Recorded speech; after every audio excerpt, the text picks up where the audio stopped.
Hello and welcome to the CIPS Supply Management Awards webinar today, going through how you can write a successful entry for the awards.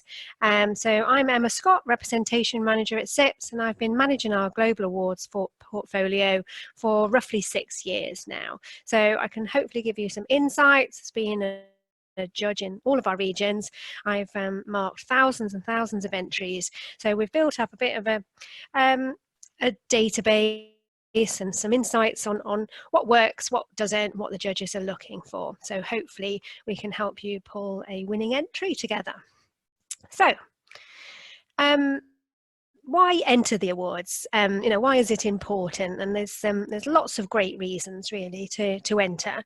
One, it's a great motivational tool for your employees. It's a time to stop and take stock of all the great work you've done, recognize the hard work and achievements of your team, and then all come together at the awards ceremony. This is our one in London in the UK, to celebrate your successes. It's also great, and lots of people have told us, our previous winners have told us this year on year, and that it's a great way of attracting new talent. It validates your company, is at its best, and it helps to attract and retain talent. So that's a great opportunity too. We get great feedback, so from your suppliers, from your customers. It really puts a spotlight on the great work that you're doing and provides a feedback loop for other people within the profession and within your wider sector community. There's networking opportunities, obviously, at the event itself, find out what other people are doing. And then also it gives, I think, winning or even being shortlisted gives you all a real buzz, I think, a real motivational boost for the team. So I would highly recommend just putting an entry in and really going for it. So also, once you have been shortlisted or indeed are lucky enough to win, our role at CIPS then is to amplify these case studies and talk about them so other people can learn from them. So, and we do this through Supply Management magazine, online, and both in the print magazine. We do it through webinars and through our live events. And, we really try to make, as hard as we can, make our winners famous. So getting them out there in the magazine and telling everybody their great case studies. So onto the webinar itself, onto the top tips on how to produce a winning entry. First of all, I think it's important to pick the right project. And I have lots of organisations who go about this in different ways. I think one winning formula really is getting a project team together, some cross-functional people, not just within the procurement team, so pull some of your stakeholders in and really think about what projects that you've achieved and which one you think it would be the best fit. So relaying it to others, I think, is really important. We get so bogged down in the detail of our own projects and we think they're exciting, but do others find them exciting as well? So go through these ideas on which topics and projects that you think you could put forward for an idea and let other people know that your feedback. I heard one person said once that they went and read the list out to their wife at home just to say, which of these sound exciting. Apparently she didn't find any exciting, but you get the idea in trying to find out from other people which one it seems most important and most exciting or most innovative. So then think about, does it fit the brief? So then we have to find a category to fit your project. Is it too big and is it too soon? And these are two really important issues here. You have 3 sides of A4. I'll go through the entry in a minute later on, but you have 3 sides of A4 to get your story across. So if you can't get it across in those 3 sides, then it's too soon. Think about chunking down one aspect of that project, if at all possible. You could have an overarching description of the whole project and then really focus on one successful aspect of it. Is it too soon? The most amount of points, most percentage of points from the entry comes from organisational benefits achieved, and achieves the key word there. We want to see projects that have been realised, that the benefits have been embedded. So really think about the timing of your project. Next up, what's your hook? What's going to open the page for this these judges and they think, wow, this sounds really, really exciting, I want to read on. Now remember, these judges, I must read over 500 a year, but some of our judges for this awards maybe would be reading 40 odd submissions. So make yours stand out from the rest. Make sure that your opening paragraph is really, really exciting and people want to move on. So what's your hook? What is it that this project? Try and break that down into a couple of sentences so that the judges really want to read on. Those first impressions really count. Try to avoid jargon and TLAs, that's 3-letter acronyms. We're all guilty of it within our own, within procurement, but within our own industries and organisations. So really try to avoid any jargon.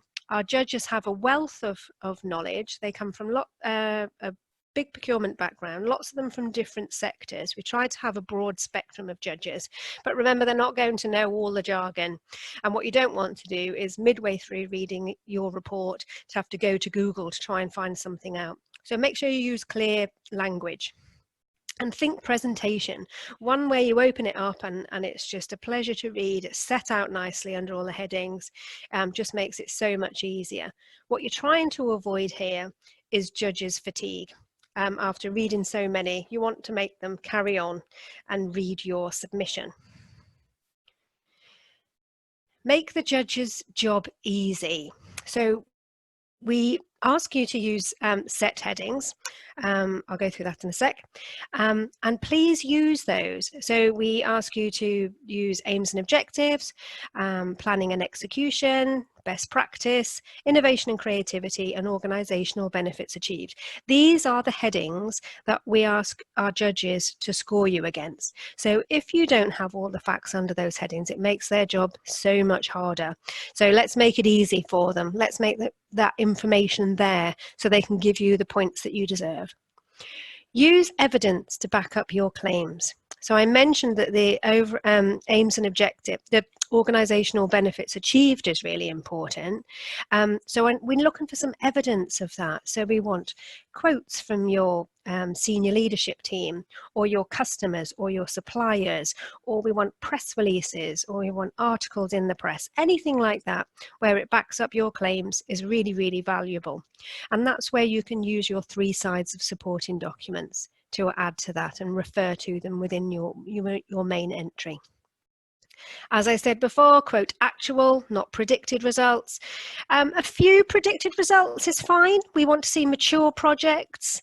Mature projects often, some big projects often run for multiple years. So it's okay to see, this is what we've achieved in year 1, year 2, and we hope to achieve X, Y, and Z in year 3. But the majority of the results we would want to see realized. So that goes back to the timing. Make sure your timing's right.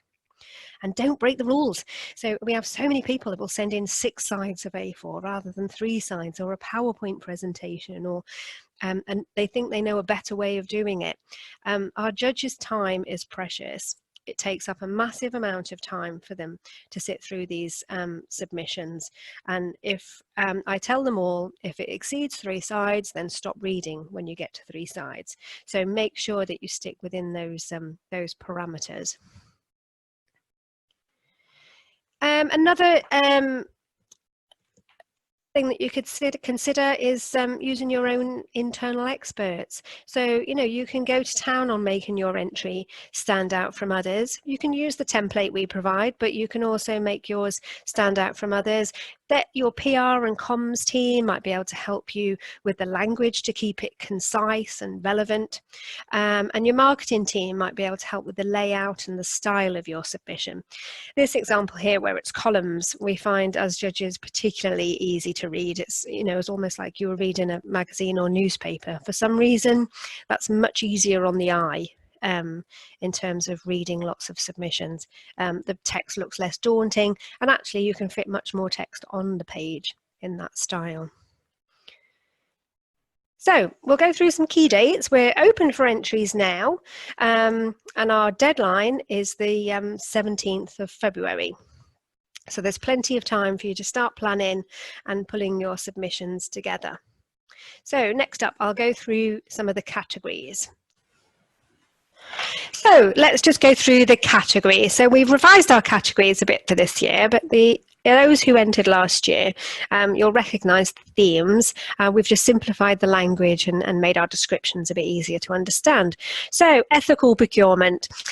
This is really broad category, so anything under the responsible and sustainability banner.